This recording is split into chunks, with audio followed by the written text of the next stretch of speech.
Jaya Gopi Jana Vallabha Girivardhari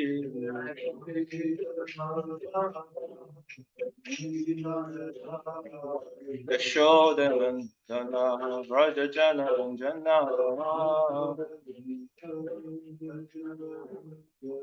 Yashodanandana Vraja Jana Ranjana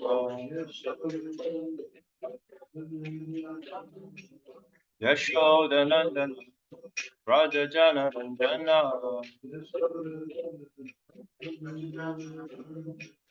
Yamuna Tira Vanachari Yamuna Tira Vanachari Vanachaya Radhamadva Kunja Bihari Kunja Bihari Jaya Gopi Jana Vallabha Girivardhari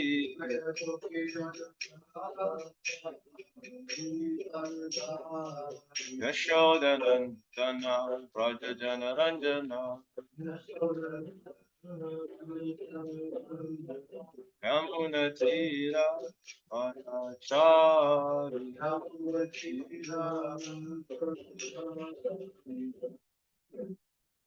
Shivad Paramahamsa Pariraj Gishaya Stota Stata Shishima Divine Grace Sri Bhaktivedanta Swami Maharaj Srila Prabhupada Ki Jai Shivad Paramahamsa Pariraj Gishaya Stota Stata Shishima Divine Grace Srila Bhakti Siddhanta Saraswati Goswami Maharaj Prabhupada Ki Jai Ananta Koti Vaishnavinda Ki Jai Jai Goham.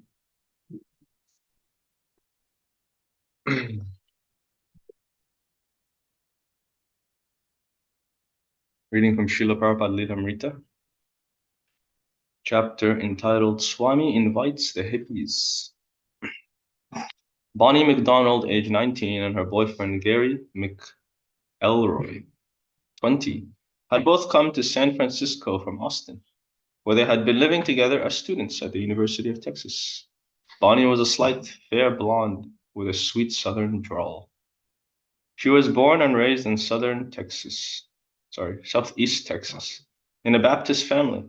In high school, she had become agnostic, but later, while traveling in Europe and studying the religious art there and the architecture of the great cathedrals, she had concluded that these great artists couldn't have been completely wrong. Gary, the son of the U.S. Air Force officer, had been raised in Germany, Okinawa, and other places around the world before his family had settled in Texas. His dark hair and bushy brows gave him a scowling look, except when he smiled.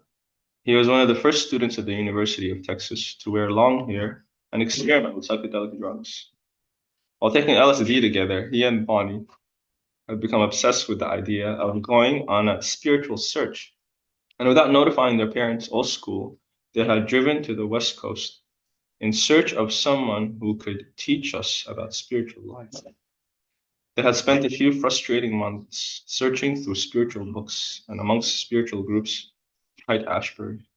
They had become vegetarians. Gary had started teaching himself to play electric guitar, while Bonnie had gone to Golden Gate Park every day to perform a self-styled Hatha Yoga meditation.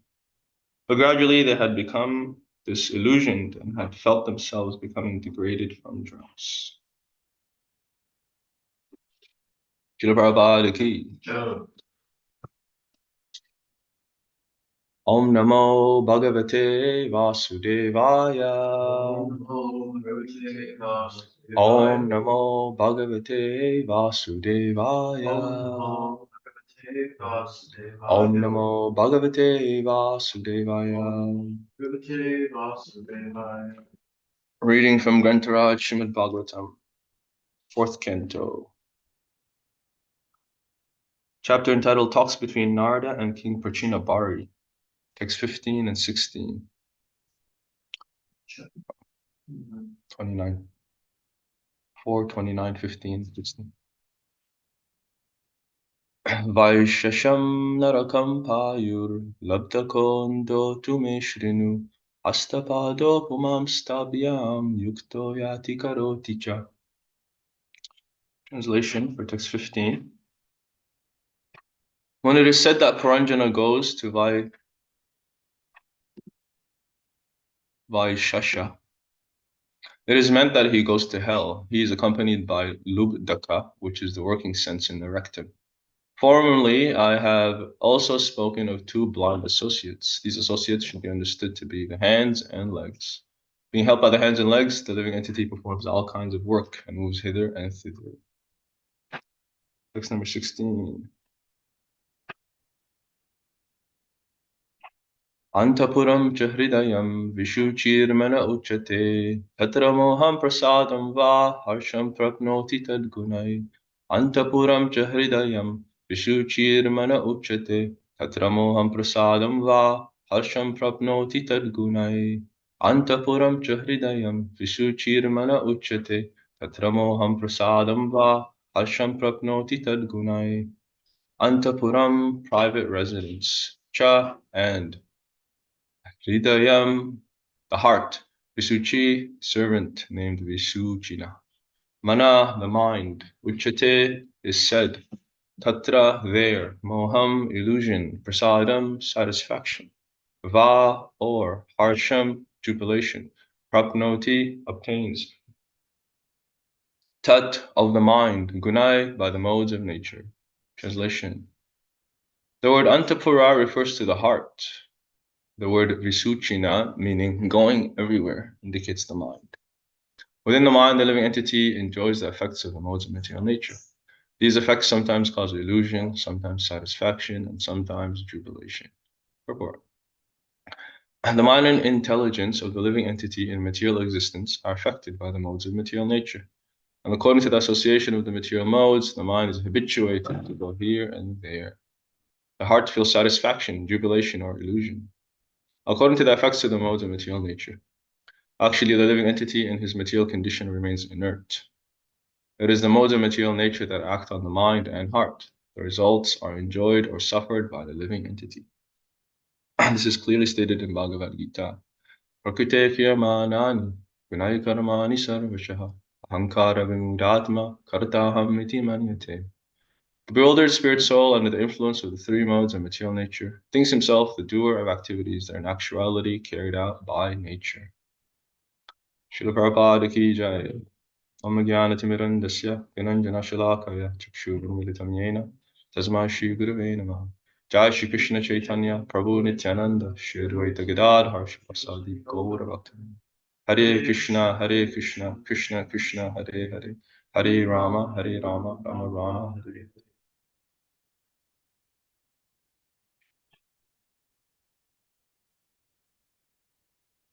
Hare Krishna, dear devotees. With your blessings, I'll try to speak on the Bhagavatam. Ultimately, we just repeat what we have heard, hopefully mix it with a little bit of realization, if we have any. So the idea in this verse is that the living entity does nothing at all. Prabhupada ends the purport by quoting the famous Prakriti Kriyamanani, Vinaya Karmani Sarvashaha. Only by the influence of false ego do we think that we are the doers. So the body is made out of material nature, and the mechanisms of the body are moving by the influence of nature itself. The living entity is seated within the heart. Sometimes it's described that it's seated within the mind because the mind is very much intertwined. It is the immediate covering of the living entity that makes him wander from place to place. So in the surroundings, there are objects of the senses made out of modes of material nature, and the mind is attracted to a certain mode of nature or a combination of them. So according to what mode the mind is situated in, it reaches out to the objects made of that same mode. So everyone has different ideas of what is pleasure according to what mode they are situated in. But ultimately, the living entity does nothing. Only thing he does is desire. It says that even actually to blink our eyelids, there's a demigod in charge of that. To move your hand, to speak, to hear. Nothing can be done separately from a higher authority sanctioning and giving the power to do so. In the Bhagavatam, it's also described that before one says anything, the supersoul says, okay, you can say it. Before you hear, the supersoul has to hear first. Before you walk, the supersoul first allows it to happen. So in all activities, the living entity is dependent, but we feel we are independent. Like right now, I'm talking and I feel I'm saying these words. It's not like I don't know some voodoo, somebody's possessed me and they are speaking. I feel like yes, I'm doing everything. I am eating, I am walking, I am sleeping. So that's simply due to the influence of the false ego, ahankar. The living entity thinks himself the doer, although he's actually inert. So the realized soul, the fifth chapter of the Bhagavad Gita, Naiva kinchit karomiti yukta manyeta tadvavit. That whether one is walking, whether he is talking, whether he's evacuating, whether sleeping, moving his legs, whatever the self-realized soul does, he knows within himself that only the senses are interacting with their objects and that he does nothing at all. So this comes through realization. In the beginning, it's theoretical. And to understand something theoretical and esoteric and complex, often analogies are used. So here we hear of the allegory. Actually, there's an analogy within an allegory. An allegory has different components to it. It describes events, it has characters. But then an analogy is describing two things that may seem completely different, but bringing them together to help illustrate a point. So analogies are very much often used in the Shastra. The term described for them is Shaka Chandra Nyaya, to see the moon through the branches of a tree. So I believe this is in the Chaitanya Charitamrita. Prabhupada describes how a little child, if you tell him, look in the sky, the moon is there. The child will look up, but the sky is so vast, it's so huge, there's so many directions. He's not going to be able to find where's the moon. But if he has a tree right next to him and he says, look at the branches of the tree. So the child looks at the branches of the tree, it's right next to him, and they said, through those branches, you see the moon. And then he's able to pinpoint the moon is there. So Shakachandanyaya means to use something near to describe something that's very far. And in this way, that analogy helps us to understand something that's very complex. So analogies serve different purposes. One is that they simplify a complex idea. One is they give you some visualization, and that imagery within the mind sticks. Another is that it clarifies something difficult to understand, and it connects an object that you know to something that you don't know. So here the allegory given, actually the analogy within the allegory is that the body is like a city. And that city has 9 gates. And the residence within that city is the heart. And that city is situated in a kingdom. And the kingdom is the field, not the field of activities, but because as we know in the Bhagavad Gita, Krishna describes that the field of activities is the body itself. But the kingdom is the environment in which the body is situated. So in the kingdom, there are sense objects, which the resident of the palace who lives in the city goes out to try to enjoy. So this is one analogy to help us understand what we have heard many times, that we are not the body. Of course, another analogy, which is given a few texts from here, in text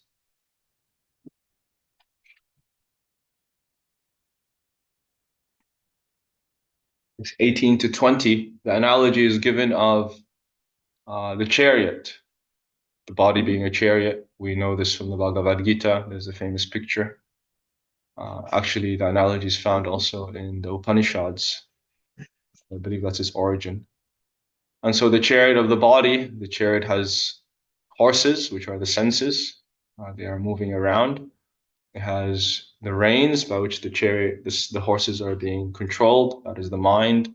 It has the intelligence, which is the driver, and it has the passenger, which is the soul. So these analogies help us to know, well, we think we already know, that we are not the body. And we've heard it a million times, but we can't hear it enough. And you have to hear it from this angle, from that angle, because again, the false ego always reinstates and reinforces that, yes, I am this body. No matter how many times I hear it, still I move around like I'm the body. One devotee went to hear Prabhupada speak, and Prabhupada gave a whole long lecture. And a million times he said, "You're not the body, you're not the body, you're not the body." So at the end of it, the devotee left and he said, "Well, I guess we are all our bodies, but this Swami, he's not his body." That was his conclusion. Uh, so the head, just like the heart is stone-hearted, the head is, there's a term meathead, that the holy name can't penetrate the heart, a steel-framed heart, and the Shastra could not resonate with the flesh-like lump in the head that we call our mind. So we have to hear it repeatedly. Prabhupada also gives a story of one guy went to hear the Ramayana, some Ramayana Katha, with Lord Ram and his beautiful wife Sita, and there's Hanuman, and they build a bridge, and he kills Ravana, and he has Lakshman with him, and there's Jatayu. So he heard the whole narration, and then at the end, he put his hand up. I have a question. Okay, what is your question? He said, so whose father was Sita again? So basically, nothing went through. I gave a talk actually the other day at the loft where we do some outreach. And I gave a whole talk about freedom. Being free means that, not, it doesn't mean that you just do whatever you like. Being free means you control your senses, and then you become free from material desire, free from anger, free from lust. This is the real freedom, not external freedom, but internal freedom. So basically, my whole point is that freedom means you have to control your senses. So then at the end, Shiva Sharan Prabhu, he told me he was sitting with a guy, and he asked him, "What did you think of the talk?" He said, "Yeah, I liked it." He said, "So what's your definition of freedom?" And the guy said, "I think freedom means I can do whatever I like." So it's a pretty sad situation, actually. And that's why we have to hear repeatedly over and over and over again. Because the dull brain, particularly in the age of Kali, the mind is just so bewildered, and it's under so many modes of nature. It's climbing out of the pit of intoxication and so many bad habits. Look, Prabhupada, he, as we hear here in the Lilamrita, everyone was doing LSD he was dealing with. So one new bhakta, he came to Prabhupada and he said, "Oh, Prabhupada," he was still high on LSD practically. He said, "Prabhupada, when I chant Hare Krishna, I see a blue light. I think Krishna is showing up in my japa, Prabhupada." So Prabhupada, he just told him, "Don't worry, keep chanting and it'll go away."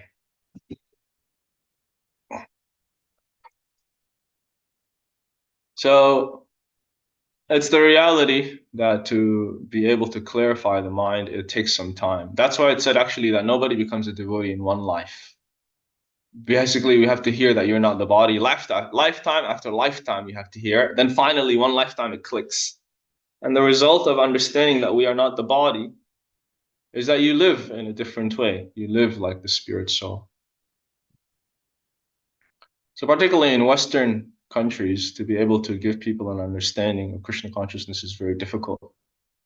And so Prabhupada said, as we were hearing recently, he said, it's not enough that I say that Krishna is the Supreme Personality of Godhead in one purport. I have to say it in every purport, I have to repeat it. So finally you can get it through your head. So in Western life, and was particularly dealing with Westerners, it's not an easy road to help them to understand the philosophy of Krishna consciousness. In the Chaitanya Charitamrita, it says that to make a meat eater into a devotee, one is considered to be on the highest platform of Vaishnavism. Basically, to take somebody from a civilized society and fix them up is like fixing a few scratches, the car is still intact. But a Westerner, to turn them into a devotee, is like taking a train wreck, a car that's totally totaled, and you have to put the whole thing back together again. So Prabhupada had a very great task. He was trying to deliver Western society from this bewildered life that they call civilization. So the result of understanding, if we've actually heard, is that we live in a different way. We live in a way that's detached. Detachment is the result of actually hearing. Like Prabhupada, he gave a class. I was hearing this recently in a lecture. He was giving a class and he said, all these disciples of mine, they're advanced devotees. Why? He said, because they came from very wealthy families, very well-to-do background, but now they're just happy to sleep on the floor and eat whatever we give them. They don't mind. All they care is that they have some devotional service. So he said this means that they are advanced devotees. They don't care about the comforts of the body. They just care that I have devotional service. Giraj Maharaj also tells of the early days of Mayapur, where there used to be hundreds of devotees. Even in Los Angeles and New York, there's 100 brahmacharis sleeping in one room.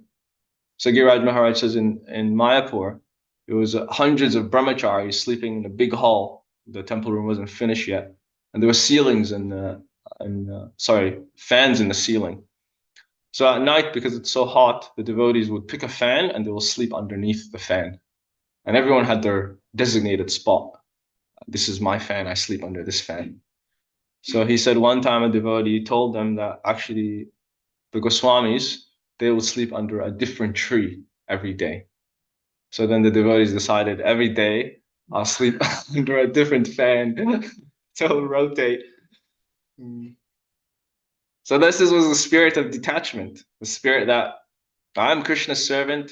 I'm here to serve Krishna. I'm not here to just tend to the comforts of this body. This is realization, and it comes progressively uh, through hearing repeatedly and through applying Krishna's instruction. Actually, detachment has to be spontaneous. It can't be forced. As we know, also in the beginning days, they used to chop off the hot water handle, so everybody has no choice but to take cold showers. And if you didn't get up on time, they'll throw you in your sleeping bag into the shower. But all that force, well, it didn't work really. And a lot of devotees, like now, they say only very few are still around from Prabhupada's disciples. Those who are around, obviously, and we see evidently they are on a very high platform of devotional service because they have done things voluntarily. Prabhupada wrote this one letter once that devotional service, it has to be individual, spontaneous, and voluntary. So when the renunciation is voluntary, it works out very well. If it's not, then all kinds of perverted things begin to manifest. One becomes frustrated, uh, and ultimately they give up their devotional service. We all have to apply some level of renunciation, or else advancement won't be there. So it's said that if we do less than our capacity, if we renounce or sacrifice or serve less than we're actually able to, then we'll be morose in our Krishna consciousness. We won't be very happy. And if we're doing more than what is our capacity, then we will be disturbed in mind. We'll be flustered in all our activities. So for everyone, it'll be individual. We have to see how much is it that I need to do to actually make advancement. Am I sacrificing too little? Am I renouncing too little? Am I renouncing too much? You have to find a balance, and everyone has to do that according to their capacity, according to their ability. And when one does that, then naturally sense gratification goes away. One is not interested in material activity. So devotees used to also quote this verse, Yadavadi Mamacheta Krishna Padara Vinde, Navanavarasadam Yujantum Rantumasit. That Yamuna Acharya, he would, whenever, because I'm so absorbed in Krishna's service and I'm realizing ever new pleasure within him, whenever I think of sense gratification, whenever I think of sex life, I spit at the taste and my lips curl with distaste. So devotees are very much into this, giving up sense gratification. We are renounced sannyasis, brahmacharis, and they were fanatical about it to the extent that they would, some of them, one or two particularly, they were treating women in a very not very nice way. So one Mataji went to Prabhupada and she said, Prabhupada, this devotee, whenever he gives a class, he quotes his verse and he seems to want to live by it. But instead of thinking that whenever I think of sex pleasure, I spit at the taste, basically what he's thinking is whenever I see a woman, I should spit at her. So she told Prabhupada like this. And Prabhupada's reply was, first let them become free from sex desire, then let them spit. In other words, they can't renounce artificially. Because they're doing it artificially, then it comes out in all these perverted ways of mistreating people and not understanding that actually the problem is within my heart rather than the problem is external. So renunciation is an important factor. It comes with realization. The more that we understand that we are not the body, the more that we live in a certain way, the more that we don't let the mind run us around. It's described that the chariot is the body, but in another way, you can look at it as the chariot is the mind, as the Bhagavatam says, Manorati nasati davato bahi. The living entity is wandering on the chariot of the mind. Here, the word for word says, going hither and thither.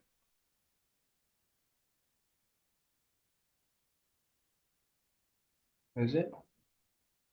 Yes, Prabhupada says, going everywhere. So the mind is leading the living entity up and down and all around. It is the instrument which goes with us from body to body. And Lord Chaitanya says, Brahmande Brahmite Konya Bhagyavanjiv. Brahmanda Brahmite, the living entity, is wandering up and down, up and down. You see, if the chariot of the body is used to move progressively, as any vehicle does, that makes sense. In other words, if we progress from plant life, then we go to animal life, then we become a human, then from a human we become a demigod, then from a demigod we go to Brahmaloka, from Brahmaloka then we go to Vaikuntha, then it makes sense. One is making progress. But the chariot doesn't do like that. The chariot of the mind is making you go from human to animal to demigod to Brahma to ant to human again and up and down and all around. And basically just loitering in the material world, doing nothing useful. So by proper knowledge and by sense control, a proper association, one can use the human form of life, which another analogy used in the Bhagavatam is that of a boat. Nidehamadyam sulubham sudurlabham tavam sukalpam gurukarna daram. That the material body is like a very sturdy boat.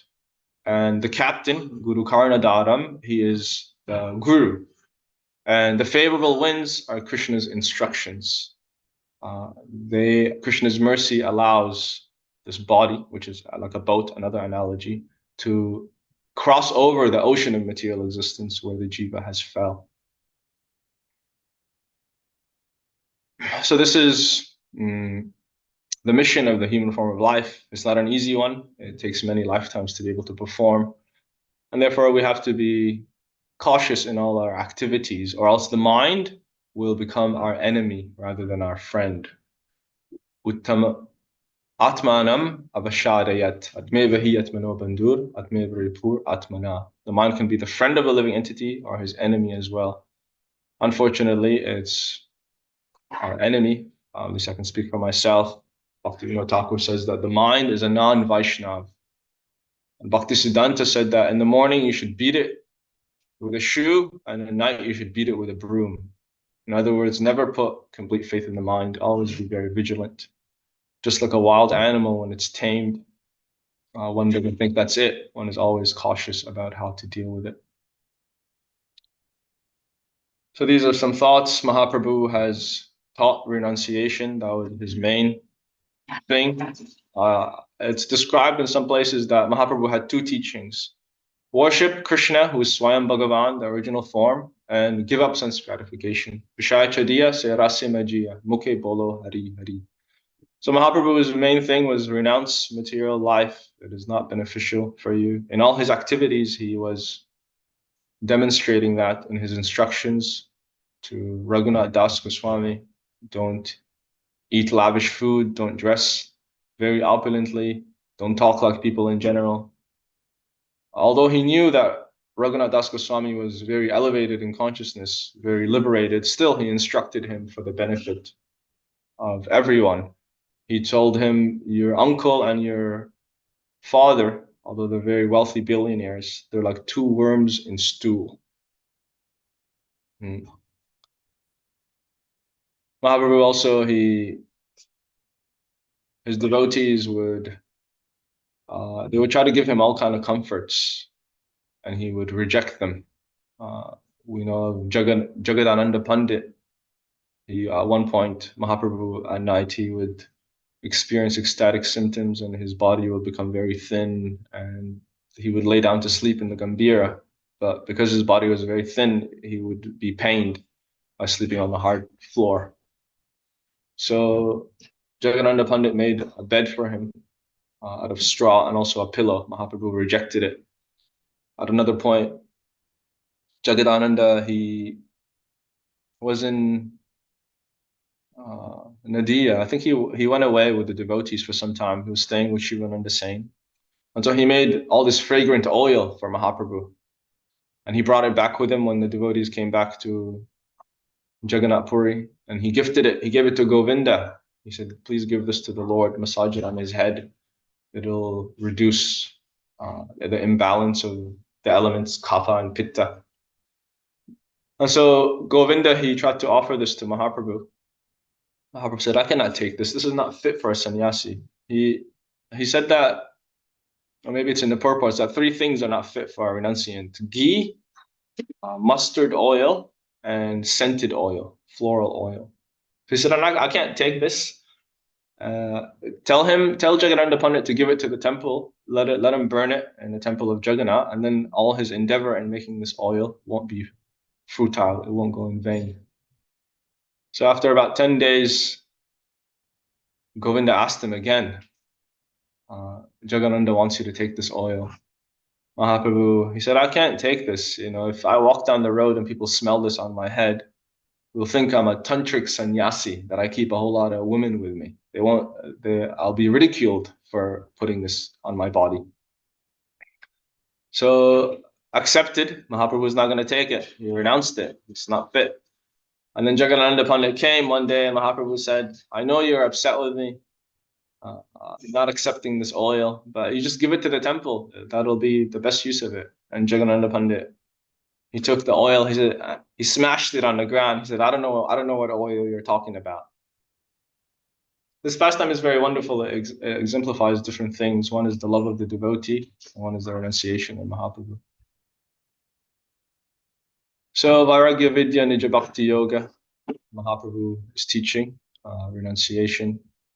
The body is limited. We have to remember what is the destination of this body. It's not something that is going to last forever. The Bhagavatam says that it has three destinations. It turns into ashes if it's burned. It turns into stool if it's eaten by dogs and jackals and vultures. Or it's ashes, stool. What's the last one? Worms. Worms. Yes, it's eaten by worms. So the body is temporary, and then the 11th canto says, who does the body belong to? Does it belong to the parents who birthed it? Does it belong to the boss who maintains it and bosses it around? Does it belong to the wife who gives it pleasure? Does it belong to the friends who encourage it?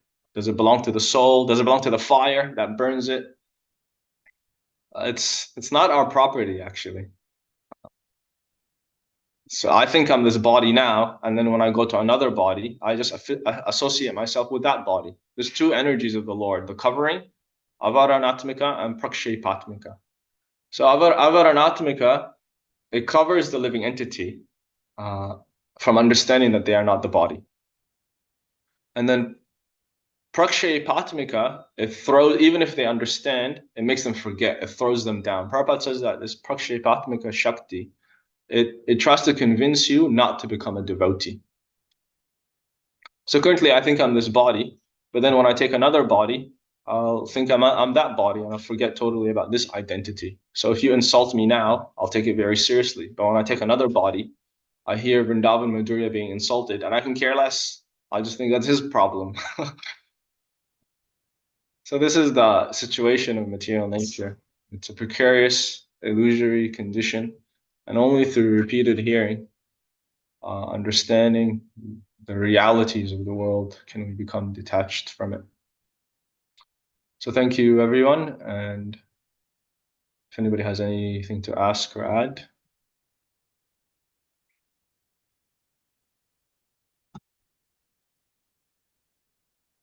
Nope. Hare Krishna Prabhuji, Dandavat Pranam. Thank you very much for the very nice class.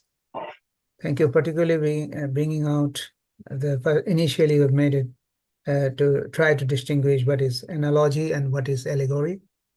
And thank you very much for bringing out these points very clearly. And subsequently, another point which has struck to me is that devotional service in individual, spontaneous, and voluntary. And that's very nice because, yes, it is our individual journey, as Prabhupada has told at different places. Although Guru can give us instruction and help us in our journey, but ultimately we have to undertake the endeavor we have to give on our own effort. And it is not that someone else can help, some others can help us, but ultimately it is our own journey. We have to be determined for that, and we have a determination that we have to cross over this material ocean material ocean, and for which our own endeavor is very important. And you have quoted the verse, if I can, 2017, Nidehamaddam Shlobam Shudurlobam. And at the end, at the last end of the verse, Pumang was the last line is the last line, if I can remember, it is like that is Puman Bhavabding Nathoret Shwatmaha. That means one who doesn't take advantage of all these things. Having given a human life, we have received it almost without any effort. But again, it's very difficult to obtain. So what we have obtained, this difficult life of human being, it is a great opportunity for us to cross the ocean, and all the favorable conditions are with us. We should take advantage of that, and we should never allow this opportunity to fizzle out or allow it to go in vain. So all that we have to do is to endeavor hard to make this life successful. And you have pointed out that in a very nice way. And we should strike a balance between overdoing, but do it in a natural way, so that ultimately in a natural way we can go back to that. Because it is also mentioned that one who tries to eat more, one who's trying to eat less, these are all hurdles. We have to strike a balance. Yuktaharo biharasya, yukto chestasya karmasya. So in everything we have to strike a balance and make a determined effort, and that is the ultimate way of our reaching to the goal, to get rid of this human life, a repetition of this human life, of birth and death. And in this way, once we go back to the supreme abode of the Lord, that is our goal, and we can achieve it with our individual effort when we combine it with the blessings of our spiritual master. Hare Krishna. Thank you, Prabhu. Yeah, it is an important point that Krishna consciousness is an individual thing. We are dependent very much on devotees and devotee association, but often it's one has to take responsibility for what they want to do with their own life. So my spiritual master often brings this point. Sometimes we may see a senior devotee may fall down, and then we may become discouraged. How could he do like that? Maybe it's not going to work out for me. But he describes that, yes, everyone has their independence, and you have to decide what is it that you want to do with your life. When you're on your deathbed, what is the situation that you want to be in? Many people in old age, they look back at their life, even if it was very much materially successful, and they can see that I lived my whole life in vain. So often I look at old people and I think, when I'm older, let's say an older materialist, say I look at an old older devotee, and an old materialistic person. So we have Nanda Vraj, senior, wonderful Vaishnav, Abhay Charan Prabhu, a wonderful senior Vaishnav. So I look at them and then I see a materialist old man, and I think, who do I want to be like? Do I want to be like Nanda Vraj and Abhay Charan, or do I want to be like this guy? So we can see that the result of applying a lifetime of devotional service is very wonderful. One is happy, one is satisfied, one is respectable. But the result of applying a life of sense gratification is degradation at the end of life. Nobody cares for you. Your family doesn't care for you. Society doesn't care for you. And you are just waiting to give up this body because you're such in a miserable situation. But at the same time, you're fearful to give up the body because you don't know where you're going to go next. So it's described that time destroys the materialist, but time facilitates and aids the devotee because in due course of time, a devotee becomes advanced. And in due course of time, the non-devotee becomes degraded.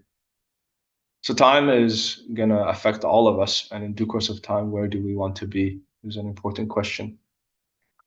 So thank you for that, Prabhu, remembering that devotional service is individual and we have to decide what is it that I want to do with my life. Hare Krishna Prabhu, Dandavad Pranam. Haribo.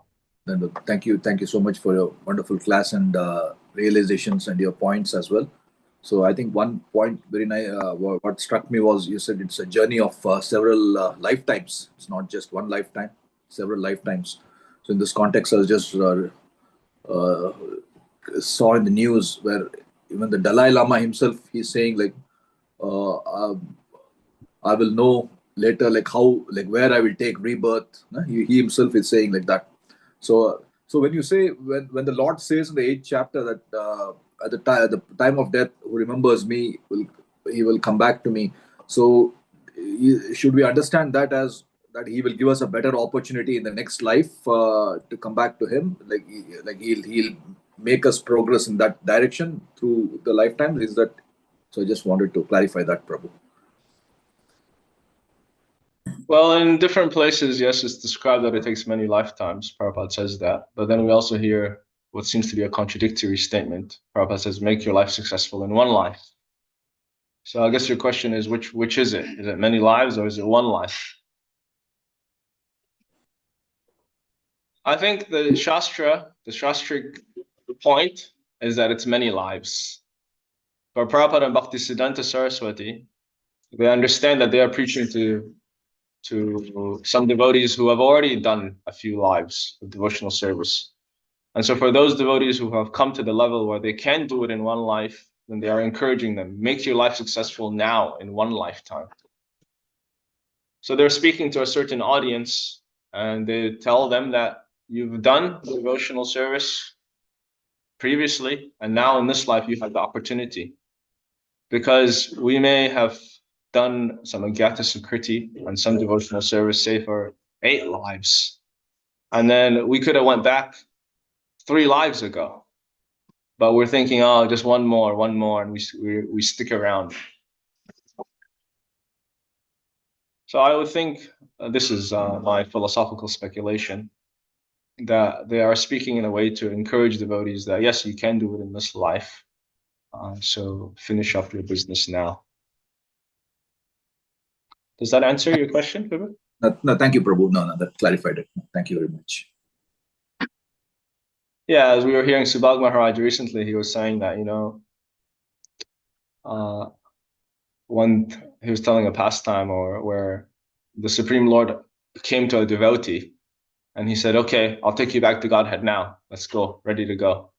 And then the devotee said, oh, can you come back in 1 week? I just have a couple things I need to do. You come back in a week, then I'll go back. And then so the Lord comes back in a week and the devotee says, oh, just give me 1 more month. I just have a couple more things to do. Then I'll come back. And then a month turns into a year turns into a lifetime. So that's what we do. It's I want to come back, Krishna, but just give me a little bit more time. Just 1 more week, 1 more month, 1 more lifetime.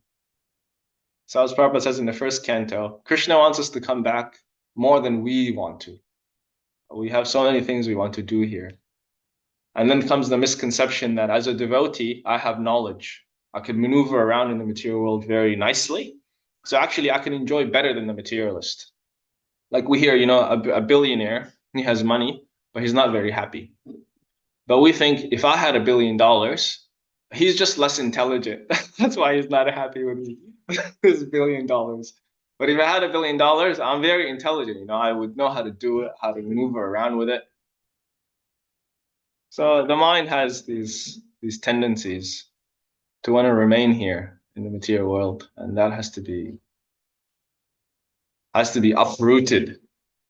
And that's why Guru is heavy. He's there to remove our misconceptions that there is happiness in this material world.